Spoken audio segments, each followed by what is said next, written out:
All right, in this video it's going to be a little bit more in depth. This is as how we go and import a list of existing names and email addresses into subscribers. Okay, so what we do is we go over to subscribers and we click on import. Now it's asking us for a CSV file, and what CSV is, comma separated values. It means that there's commas between values, okay, for lack of a better description. And what I'm going to do is I'm going to show you, this is an Excel spreadsheet that I've set up. At the top it has full name and email address. These are the column headings, and here I have a list of names, and here I have a list of email addresses. All right.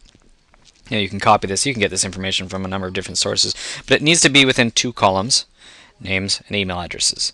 It doesn't even really need to necessarily have the word full name and email address, but you do need to have some sort of heading title here. Okay, so I've gone and saved this as you can see here, in Excel. I mean, this is one of the options you can use as a CSV format, is comma separated values, and I've saved it as sample CSV.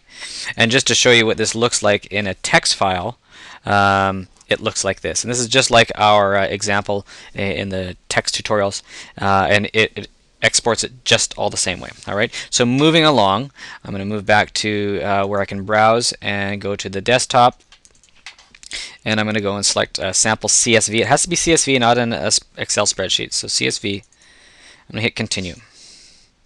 So look at that, it's determined that there are two columns. Perfect. So the name is going to be the full name column, and the email is going to be the email address column. Pretty good, eh? And so we're going to put them all into the general distribution. We hit import. It says, whoa! Alright, so we've got 4 successfully imported and 1 that did not. And the errors were line 5, subscriber Tina Fraser, which was the name, could not be created because the email address such and such provided is not valid. Ah, why is it not valid? Because it's not email.com, it's just email. So if there are some problems within your list, it will give you an indication of what you need to do to go fix that and only import that other one. If there are ones that already have email accounts within the system, it will let you know as well. So the detailed report is as such. It shows you line 1 was CSV file headers. It was added to the list, added to the list, added to the list, and so on and so forth, except for line 5. So that's pretty much it as far as importing, but it is very important that you specify a column header, and for both the name and the email address, and then export it to comma separated values or CSV file. I hope that makes sense.